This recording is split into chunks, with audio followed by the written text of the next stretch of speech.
So this video is going to be a little bit late. That's due to the fact that last weekend, I actually lost power Saturday morning, didn't get it back till Wednesday evening. So I have been behind and really not getting a chance to make this video until Friday.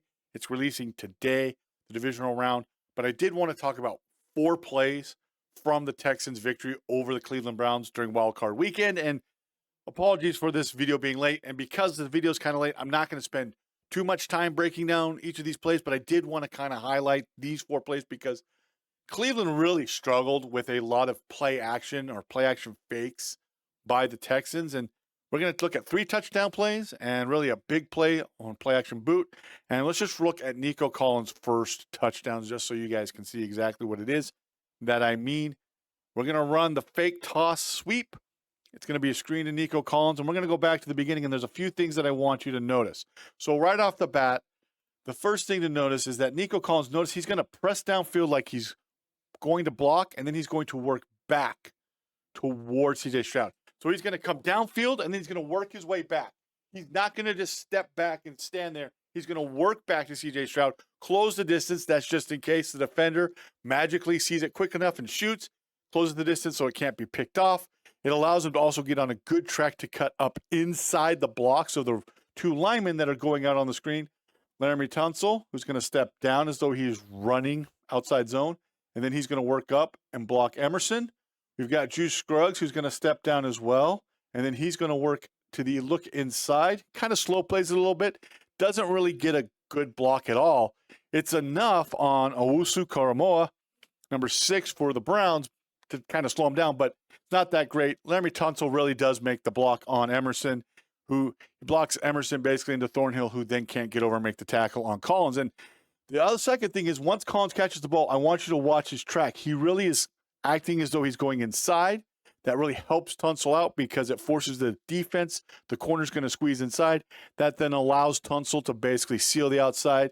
And then once that happens, then Collins is able to run away from everybody on the defense to the outside. And that's why it's able to be the touchdown. So let's go ahead and run it again now that I've talked about that. And I want you to watch how Collins is running it, coming back, working to the inside, and then to the outside. Touchdown. We get the block by Laremy Tunsil. And I hope you guys understand just how hard that is for an offensive lineman. Now, the Texans ran it on the boundary, from the hash. Okay, and I love it when you run it to the near hash of screen like this because it does help your offensive lineman out.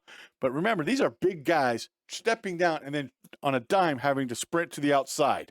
Okay, that's a tough thing to do. So let's give them some credit. Okay, they are athletic as can be. They're helping set everything up, working to the outside.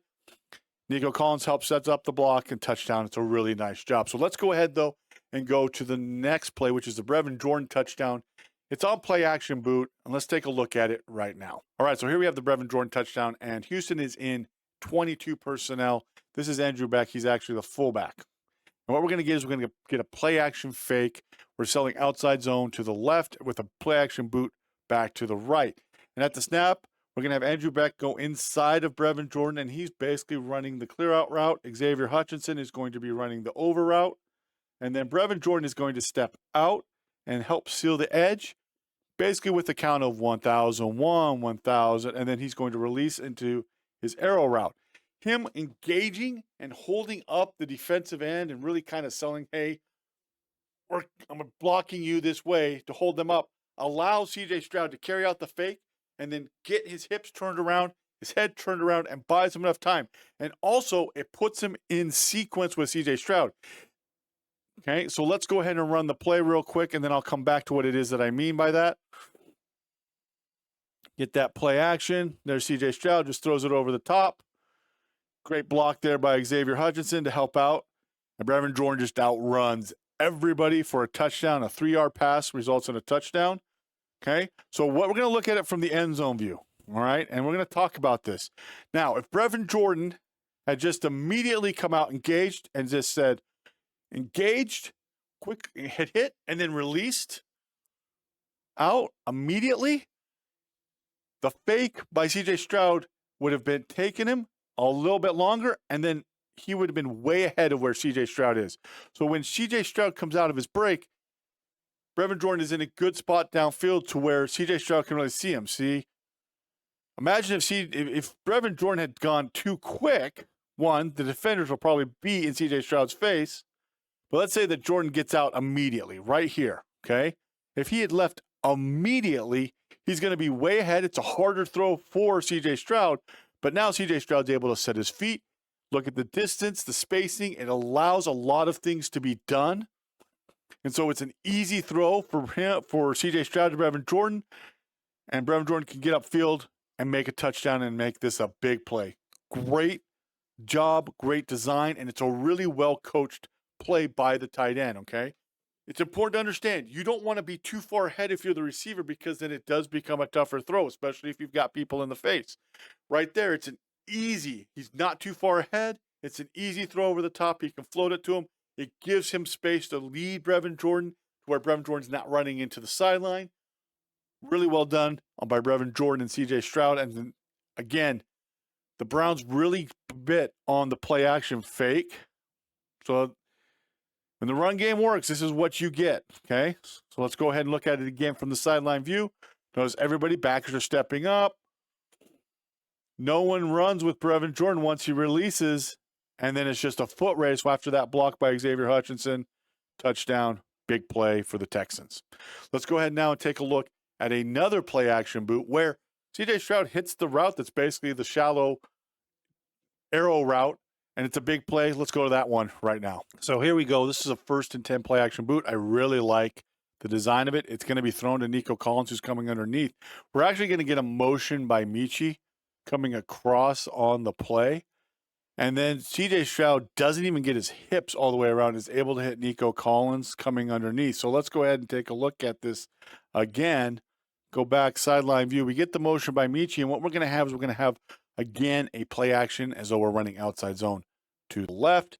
We're going to have Jordan Schutlz. He's going to come down a little bit, and then he's going to work basically a corner route.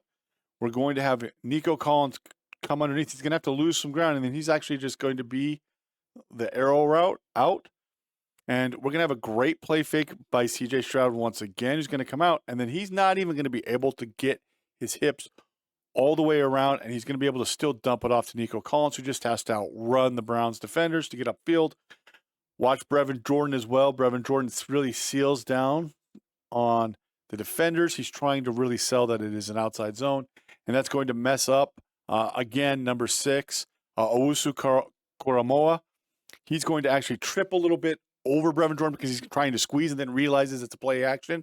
If he doesn't trip, he probably gets to CJ Stroud before CJ Stroud can get rid of the ball. So let's go ahead and run it again. As you saw, just some of the things that I pointed out. Notice he kind of trips a little bit. And because of the route that NIco Collins is running, I don't know if you guys notice. Again, look, we'll go to the end zone view of it here in a second. Notice that the timing is allowed. Really nice getting back, going behind the line of scrimmage. And he's in the perfect window. And you'll see it from the end zone view that the timing is good. So when CJ Stroud is even getting his head turned around, you can see that he has NIco Collins open and can throw it to him. So here we go. Play action fake.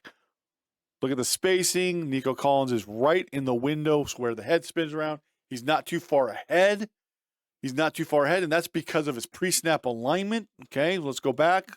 Let's go to the sideline view. Sometimes people don't understand. This is underrated. His pre-snap alignment. If NIco Collins is out here, this play doesn't work. If NIco Collins is right here and he leaves too much, he'll be too far ahead. It's going to be a tougher throw. The hands might get knocked down if he's too wide and he's not in a good spot.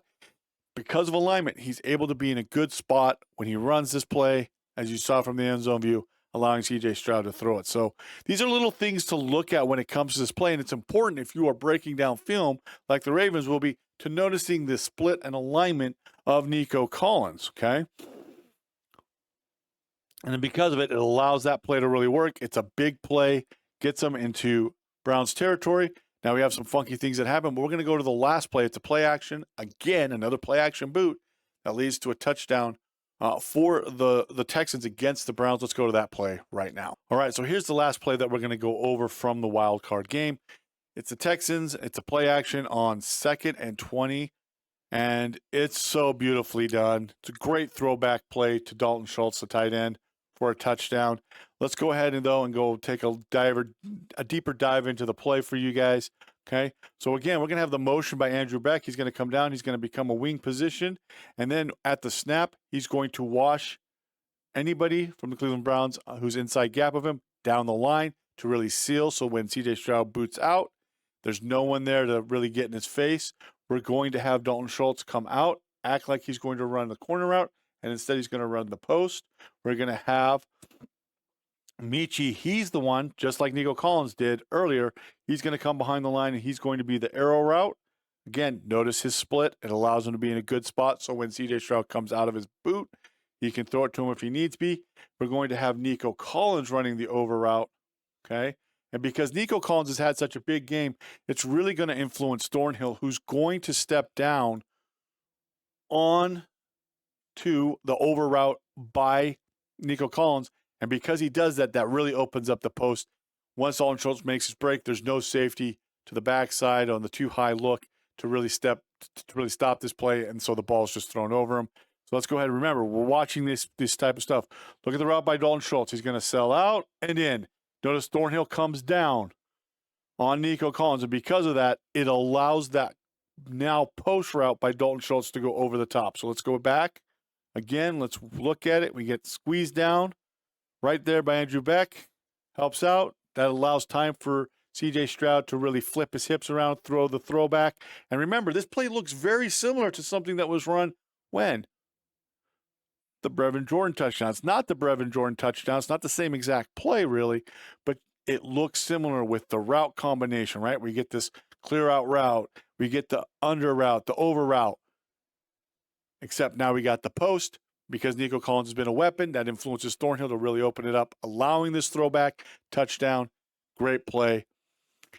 And that's the story of the game. The Browns defense really struggled against some of the play action designs by the Texans in this game, and they just took advantage against them. And so if you're the Ravens, this is going to be stuff. If you're a defensive coordinator, if you're Mike McDonald, you're going to be thinking, okay, we've got to make sure that we're staying home.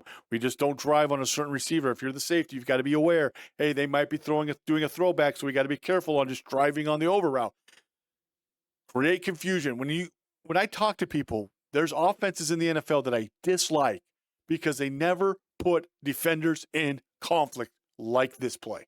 This play puts the defender in conflict, right? Oh, should I drive down on the over route? Oh, no. But if I do, then they're going to throw the corner route or the post, right? And there's someone probably up in the box going, hey, Thornhill's driving on the over route. Let's run this play. These are things that you have to be aware of. These are things that are being done. This is the matchup that occurs in games where you have somebody up in the box watching what teams are doing and then relaying it downstairs to the play caller. So really well done. It's going to be a good game, I hope, for the Texans and the Ravens. I really like both of the offenses that are being run by the Texans and the Ravens. So I think it might be a long day for the defenses. We'll see. Again, apologize for the delay. Lack of power really put me on my back foot. Didn't get power back till Wednesday night. Lost it last Saturday. So I didn't even get to watch this game live. Had to go back through, watch the plays and things like that. But these are the four that I wanted to talk about because I thought they were really well designed. I thought they were super executed and really put a bind. And these are things that I would be looking at if I were the Ravens to prepare for, especially the play action boot game. Because as you can see, the Cleveland Browns had no answer for the play action boot. It just 3 plays, 2 of them went for touchdowns. That's equal to what the Browns scored in the entire game. 3 touchdowns right here were more than what the Browns even scored. So hopefully you enjoyed this video. If you did, please make sure to leave a like. Let me know your thoughts down below. If you enjoyed these types of breakdowns, as the season winds up, we'll be doing more in-depth breakdowns of plays, formations, things like that. We'll be going into certain players as well, what it is that they did well, why they may have popped for the season. We'll see you next time. Have a good one. Enjoy Divisional Weekend.